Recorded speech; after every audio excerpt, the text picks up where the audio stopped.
A farmer creates a rectangular enclosure using an existing wall and 100 meters of fencing. We want to know the maximum area he can enclose.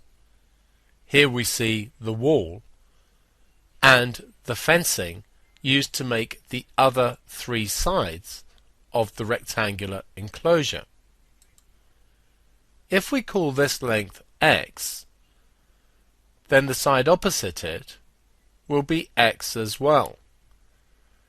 Since the total distance here is 100 meters, this length must be 100 take away 2x, giving us the total length of 100 meters.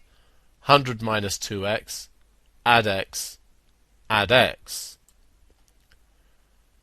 The area of the enclosure then, in terms of x, is x times 100 minus 2x. If we expand this, we get the area is 100x take away 2x squared.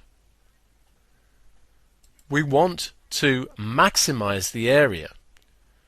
So to find a maximum, we can differentiate.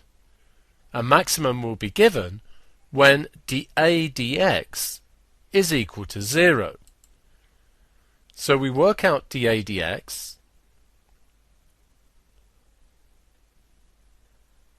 and this gives us 100 take away 4x.